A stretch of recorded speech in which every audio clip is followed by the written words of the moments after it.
Tenemos hoy día aquí nuestro invitado que es Juan Pablo Burimilla.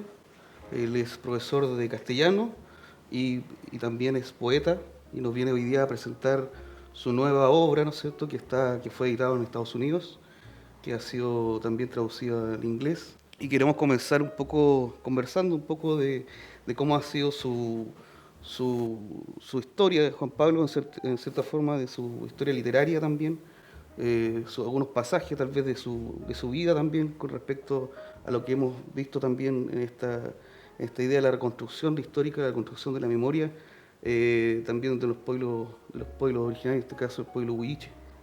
Cuéntame un poco, Juan Pablo, cómo ha sido tu historia literaria, cómo ha sido tu transcurrir también a través de este camino largo de la memoria y cómo también tú te has ido construyendo también desde tu ser, de tu che, ¿no es cierto?, de tu persona, con respecto a tu, a tu ser mapuche también. Bueno, en realidad yo nací, como tú dijiste, en la isla de Calbuco. Mis mayores, como se dice por allá, son de la isla de Puluqui, y por la parte materna, y por la parte paterna de la isla Kiwa. Eh, y a su vez mis abuelos maternos fueron de Chiloé, de la isla de Quinchao y de la isla de Chaulinec. Entonces yo me planteo, o siempre me he planteado, como hemos conversado en otras oportunidades, desde un punto de vista de un ser que ha vivido históricamente en una isla y cuyos antepasados han sido de isla, de un hombre isla, y cuyas madres, tías, abuelas también fueron mujeres islas. Y bueno, en ese nacimiento por entre las islas, me encuentro sumergido o a medio, como nosotros hemos dicho, a medio, eh, navegando en las palabras, en la literatura, en la memoria, en la gran memoria de los antepasados, en la memoria a corto plazo de los antepasados y en la media memoria de los antepasados. O sea, desde la creación del mundo mapuche hasta la actualidad, hasta la historia de las familias nuestras que han deambulado por la Argentina, ¿no es cierto? Mi padre, mi abuelo, mis tíos, que han cruzado al otro lado del alambre y han ido a trabajar allá, en las islas, por ejemplo, de Ushuaia, o en esta isla de Chile, en la isla Navarino, siempre por las islas, ¿no? Y cuando uno ha emigrado a estudiar en la universidad, en este caso yo estudié en Osorno, literatura, y ahí mis profesores fueron también de isla. Por ejemplo, yo recuerdo a Sergio Mancilla, quien fue mi profesor de literatura. Él fue de la isla de Quinchao, del sector de Changuitá. Entonces los análisis que se han hecho desde la literatura han sido desde un punto de vista, por un lado, social, digamos, y por otro lado, desde un punto de vista cultural, pero no de una cultura totalmente pura, sino que una cultura mestizada, ¿no? Porque yo me llamo Juan Pablo Burimilla Oyarzo, digamos. Entonces, ese Oyarzo está cruzado con los Aguilantes Marimán, y ese Burimilla está cruzado con los Castro Montaña. Entonces hay un cruce, hay una mixtura. Entonces esta suerte de mestizaje viene a anclar a un sujeto, como tú dijiste, un che, que va complejizándose en el tiempo y va encontrando otros hermanos allá en Osorno, donde yo estudié. Y estos hermanos que vienen de las comunidades indígenas de allá de Osorno y vienen a decirte, mira, tú eres igual que nosotros, tú tienes una condición indígena que tienes que desenterrar, porque al igual que como habla Carlos Fuentes, nosotros venimos de un espejo enterrado, y ese espejo enterrado es la memoria, y lo tenemos que hurgar en ese espejo, que es la identidad. Tú te miras en ese espejo, al igual como plantea Jean Lacan, y surge tu identidad, surge tu yo, pero no es un yo unívoco, sino que un yo plural, digamos. Y cuenta un poco cómo ha sido el tema de la construcción de esta obra Osario. ¿Cómo tú ves esa construcción literaria de esta colonización, de este colonialismo, ¿no es cierto? ¿Y qué significa, ¿no es cierto?, para ti, en el sentido de cómo fue impactando también a nivel local, territorio? Sí, mira, primero decir que nosotros estamos anclados en un territorio y de ese territorio uno tiene que hablar. Y de ese territorio uno tiene que decir, mira, el sujeto poético, el poeta o el artista es un sujeto colectivo, primero, no es un sujeto individual. Y por otro lado, como sujeto colectivo, debe tener cierta opinión frente a la realidad. Y a mi modo de entender, lo hemos conversado otras veces, la conquista, la colonia, la república y el Estado moderno son procesos de colonización, digamos, son procesos de imperialismo, son procesos de aplastamiento de la cultura hacia la cultura subalterna. Eduardo Galeano plantea que en 200 años se mataron alrededor de 200 millones de indígenas. Entonces, Hombre Muerto viene a bofetear el sistema de representación de la sociedad dominante, que a través de la mercancía, a través del progreso, de la modernización de la sociedad, dice, bueno, ustedes olvídense de lo que ustedes fueron y nosotros tenemos que cortar todos los árboles que hay acá, tenemos que hacer calles, tenemos que hacer mall, tenemos que generar condiciones para que la gente trabaje, ¿no es cierto? Y el discurso de la modernidad va a estar en función del progreso, digamos. Pero Hombre Muerto dice, no, Hombre Muerto somos todos, no soy solamente yo, digamos. Hombre Muerto somos todos las personas de la sociedad chilena, indígena, latinoamericana, mestiza, la mujer, digamos, sometida, que viene a desenterrarse de la muerte histórica, de la muerte de la colonización, de la modernidad, de la república, y decir, mira, no estamos muertos, sino que estamos vivos. Y este es nuestro decir, pero es un decir que no es de llanto, digamos, ya dejamos de llorar, ¿no? Ya dejamos de sangrar, pero entre comillas, ¿no? Claro. Ahí en ese sentido, cuando tú dices... Todavía sangramos. En algún pasaje dices tú, mi poesía ahora es disparar y hacer morir. O sea, claro. Tiene la relación de volver, de dar vuelta a la tortilla, ¿no es cierto? De dar vuelta el circuito histórico, ¿no es cierto? Mi poesía ahora es disparar y hacer morir. Morir al otro, claro. Claro. Y también hay un redentor ahí. Hay alguien que es nadie. Claro, ¿quién es nadie? ¿Quién es nadie? Claro. Nadie es el otro que murió, nadie es el chamán que te acompaña, nadie son tus antepasados que te guían hacia el mar donde está el morir, digamos, ¿ya? Pero nadie también eres tú mismo. Entonces, por eso yo digo que Hombre Muerto es un espejo también, digamos. Es como lo que dice Leonel Yelaf también. ¿Qué es tu identidad? Tu identidad es una poza de agua donde tú te miras, ¿ya? Y a lo mejor aparece el viento y en ese espejeo se ve tu identidad media difusa, se borra a ratos por el barro, ¿no? Pero esta es la identidad que está presente ahí. Pero no es una identidad como unívoca, no es una sola identidad, sino que son muchas identidades. Tampoco yo no quiero ser el gran bate de la poesía mapuche, ¿no? O mapuche huiche, sino que cada uno tiene su voz, ¿no? Cada poeta tiene su voz, cada poeta construye un mundo literario, un mundo poético particular. Chihuahilaf, que es el Premio Nacional de Literatura, no va a hablar de la muerte como yo. Chihuahilaf va a hablar, ¿no es cierto?, de un mundo idealizado de la poesía mapuche.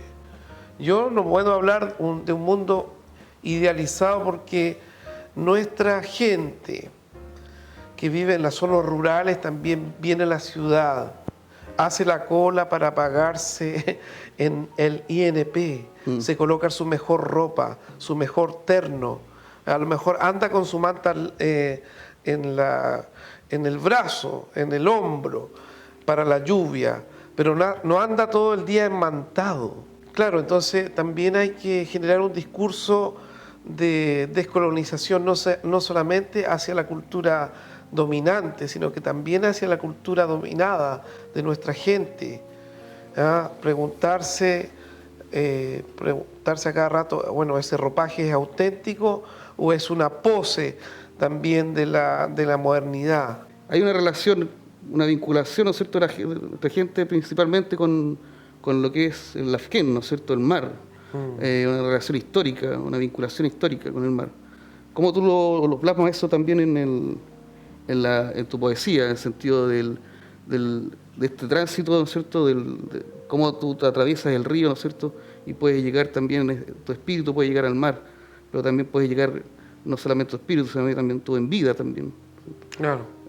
¿Cómo tú lo ves y lo plasmas acá? Bueno, Jorge Manrique, que es un poeta, entre comillas, español, dice: nuestras vidas son dos ríos que van a dar al mar, que es el morir. Ya. Aquí uno debe plantearse desde un punto de vista también de las conexiones culturales que existen entre las sociedades. Entonces, para la cultura mapuche, o huilliche en este caso, también el mar es una fuente donde viven los antepasados.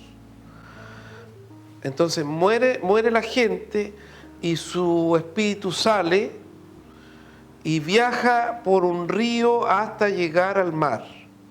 Y después, ¿no es cierto?, hay una ballena, como en Cucao, que transporta tu alma hacia una isla, y esa isla se llama Huilliche. Y de día esa isla es carbón y de noche son los espíritus de los antepasados. Y después se mantienen un momento en esa isla y suben al Huenumapu, al cielo de la tierra. ¿Ya? Y luego vuelve ese espíritu que deambulado, ¿no es cierto?, por la oscuridad en vida. ¿Ya? Se transforma en águila del sol, dice. Y ese espíritu vuelve y se reencarna, por llamarlo así, en un espíritu de un niño que nace. ¿Ya? Y esa idea, digamos, de los relatos antiguos recopilado por Berta Kochler en Argentina, yo podía decir que también está presente en el libro, ¿ya? Y si tú vas a conversar con la gente de acá de las islas, te van a decir: mira, murió una persona en el mar, pero vino el espíritu del barco, de la luz, de la madera, del viento, que es el caleuche, y vino a rescatar ese espíritu y lo va a llevar a la isla, esa isla que está a medio. O la pincoya, que es el espíritu de la fertilidad de las islas, va a tomar este espíritu, lo va a llevar al caleuche y lo va a trasladar a una isla. Entonces esta idea, pienso yo, que está presente no solo en la cultura mapuche, sino que también en la cultura griega. Los griegos también, que son habitantes de islas. Yo he leído, por ejemplo, a George Zeferis, premio Nobel de Literatura, Constantino Cavafis, y Odiseo Elitis. 3 poetas griegos van a hablar también de esta condición. Que muere una persona, tú tienes que tener, ¿no es cierto?, bueno, de hecho en la Odisea también está presente, cuando Odiseo quiere llegar a Ítaca, entonces se le aconseja que haga un sacrificio, y él sacrifica obviamente una cabra, y luego va a conversar con Tiresias, que es un vidente que está muerto, y le va a indicar cómo volver a Ítaca. Entonces él va al Hades, ¿no? Va al Hades y de esa manera, a través de ciertas guías o ciertas palabras que le va a decir Tiresias, su madre que está muerta, ¿no es cierto? Él puede llegar a Ítaca. Lo mismo, esa misma idea de pagar por algo está presente en la cultura mapuche. Cuyitu se llama en nuestra gente eso, pagar, hacer un sacrificio. ¿Ya? No están las monedas, ¿no? Para que Queronte tome tu alma y te lo atraviese al otro lado, al Hades. Pero está esta idea de sacarse la joya de parte de nuestra gente, de la mujer de nuestra gente, y depositarla a la orilla del mar, o depositar semilla a la orilla del mar, o carnear un cordero a la orilla del mar, para conversar con los antepasados que están en el mar. Hay una relación estrecha también en la espiritualidad mapuche, ¿no es cierto? Y la espiritualidad huilliche, y que se ve también reflejado también en pasajes también de poesía. O sea, esta idea también del retorno, ¿no es cierto?, al mar, del viaje de los ríos, ¿ya? Pero también hay una imagen, ¿no es cierto?, constante también, por ejemplo, en tu poema Memoria, de la imagen del tren, ¿no es cierto? Claro. La memoria es un tren, dice, ¿cierto? De este tren, que la imagen también de vuelta es decir, ¿no es cierto?, esta imagen del progreso, ¿cierto? Cuéntame un poco de Memoria, ¿no es cierto?, de ese poema Memoria, y ahí hay, ¿cierto?, tú nombras a distintas peñas, ¿no es cierto?, a Lino Runca, por ejemplo, peña detenido, desaparecido, asesinado, ¿no es cierto?, durante la dictadura en Chauracahuín. Entonces, ¿de qué forma se vinculan también los pasajes de la dictadura, ¿no es cierto?, también en tu memoria, y los detenidos desaparecidos mapuche en este caso? Claro, la segunda parte como del libro, que se llama Osario, que tiene que ver con los huesos, ¿no es cierto?, con los húmeros, diría César Vallejo. Yo trato de hacer hablar a los muertos, pero no como el narrador o el mexicano de Comala, ¿no? No como en Comala. Tú lees a Juan Rulfo y Juan Rulfo no determina a los muertos que hablan, son como anónimos. Pero en mi caso, yo trato de hacer hablar a los muertos, pero esos muertos detenidos, desaparecidos y arrojados en los ríos Rahue y en el Huenuleufo, que nosotros le denominamos ahora Río Bueno.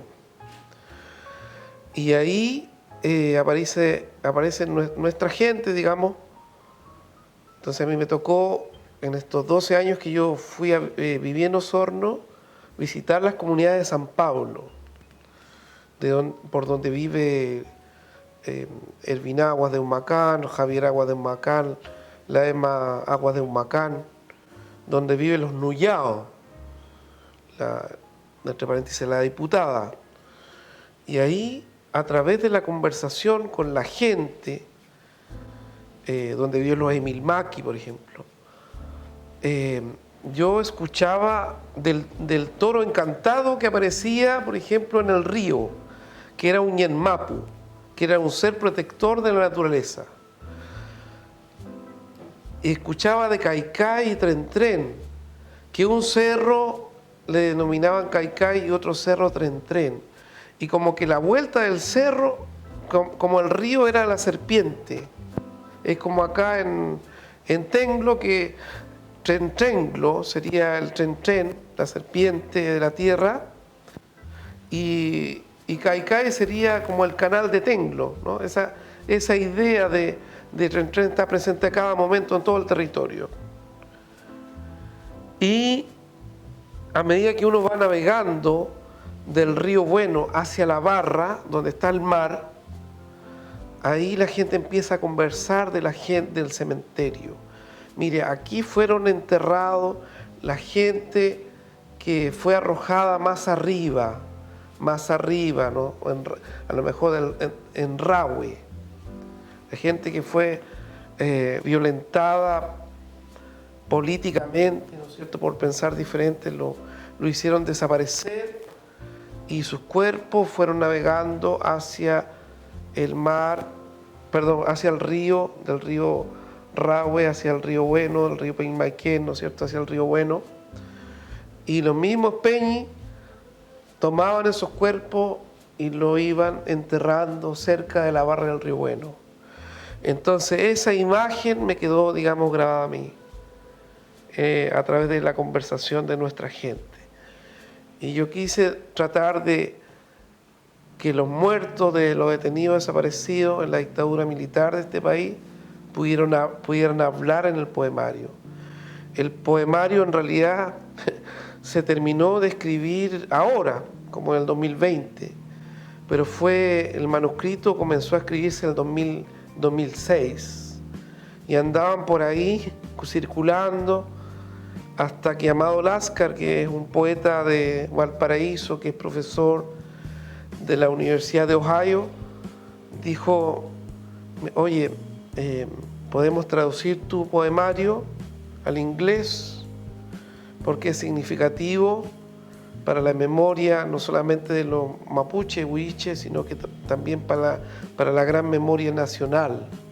¿Y cómo tu mirada personal con respecto hoy día, ¿no es cierto?, al rol del Estado, del Estado policial que estamos viviendo, ¿no es cierto?, y con respecto también, obviamente, y cómo tú lo ves hoy día y cómo proyecta también tu obra en relación a la situación que vivimos actualmente?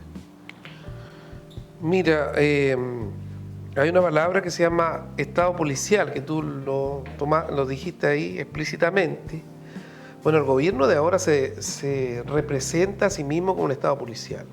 Entonces ha habido un proceso de reivindicatorio de parte de la sociedad chilena en general, a través del estallido social. Y frente a lo anterior, lo que hace el Estado no es no hablar con la gente, sino que aplicar lo que históricamente ha sido diseñado, digamos, el control a través del aparato militar y a través del aparato policial, digamos. Entonces tú no puedes salir de tu casa por la pandemia, tú no puedes protestar porque es malo protestar, no puedes hablar en contra de la AFP, de la jubilación, ni en este caso el pueblo mapuche no puede hablar de sus tierras o de su territorio porque aparece el aparato militar y te trata de correr su frontera, ¿no? Estamos como una situación media, como del siglo XIX, situación media fronteriza, ¿ah? Entonces a cada momento, si hay un conflicto, si la gente reclama por el agua, aparece en los aparatos militar, el aparato de capital a generar la frontera. Entonces eso se llama, no me acuerdo el autor, no sé si es Buenaventura Sousa o Silvia Rivera Cusicanqui, se llama colonialismo interno, ¿ya? Aparece... Casanova. O Casanova, ¿sí? Colonialismo interno, que significa que frente a la felicidad, entre comillas, aparente, surge lo antiguo, digamos, lo que se aplicaba en la colonización y en la colonia y la república, los aparatos de represión, y el colonialismo interno que viene a controlar la frontera. ¿Ya? Esta es mi frontera, y esta es mi frontera no solamente material, sino que también es una frontera epistémica, ¿ya? Un colonialismo epistémico. Quieren que nosotros pensemos como ellos. Y si no pensamos como ellos, somos disidentes, somos revolucionarios, somos comunistas, somos unos nadie, unos nadie. Entonces hay que apretar el botón de la represión y el botón del pensamiento divergente, ¿no? Este señor tiene un pensamiento divergente, tiene un pensamiento crítico, entonces apretemos el botón de la represión. Vale decir que no actúa solamente el colonialismo de manera material, corriéndote el cerco de tu pequeño territorio que tienes, sino que actúa también a nivel mental, ¿no? Actúa a través de los programas educativos, actúa a través de los medios de comunicación de masa, ¿no es cierto?, de la televisión.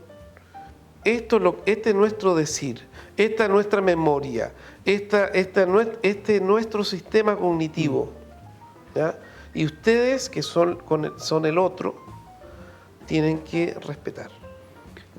Bueno, por ahí finalizando un poco, ¿Sí? cuéntame un poco qué cosa, creo que hacer tal vez no vamos a alcanzar, pero conversamos justo en un tema que también es, que ataca, por así decirlo, ¿cierto?, tu rol también de educador, Claro. que de cierta forma, qué es lo que pasa hoy día con la nueva generación, ¿no es cierto? ¿Qué educación y cuál va a ser la misión, ¿no es cierto?, para poder destrabar este proceso de colonialismo epistémico o de racismo epistémico, ¿no es cierto?, que de cierta forma se intenta constantemente integrar, ¿no es cierto?, a los modelos educativos dominantes, ¿no es cierto? Un poco tu mirada con respecto a eso, pequeño, y luego a ver si tenemos tiempo para poder leer un pasaje de un poema. Sí, mira, un poco para ejemplificar eso, yo traje una antología que se llama Fuego Cruzado, una antología épica. Es una antología internacional de poesía y somos 24 escritores que estamos presentes acá. Es una antología también traducida al inglés, traducida por un equipo multidisciplinario de lingüistas de la Universidad de Ohio. Y quería leerte un pasaje de esta antología que yo creo que también resume lo que estamos conversando. Queremos compartir contigo un proyecto editorial, un libro muestra de poesía épica bilingüe, veraz. El proyecto parte de la premisa del rol social de la poesía, de la literatura, en la construcción de nuevos imaginarios. A esto le llamamos poesía épica.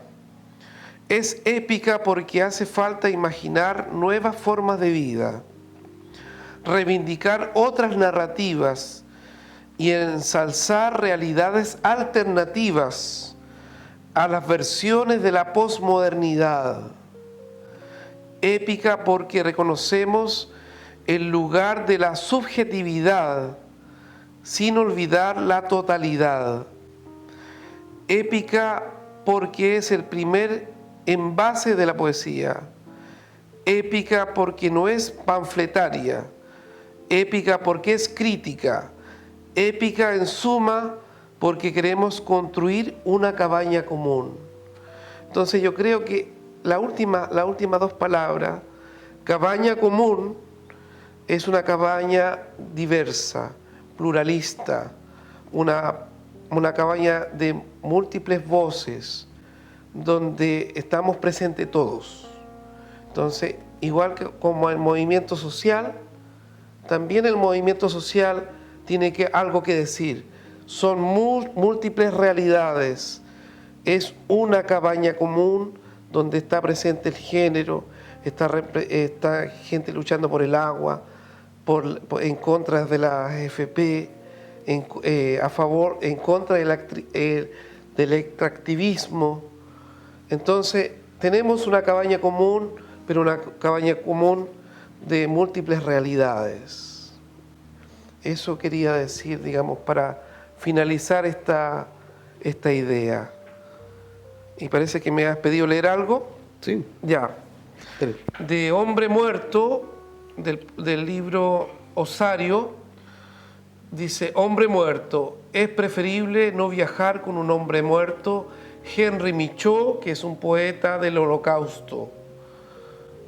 Dice: amanezco en un viaje, veo por entre vidrios cómo desaparece el bondadoso bosque que conoce mis pasos. El desierto alumbra solitario y la mirada de otros desaparecen.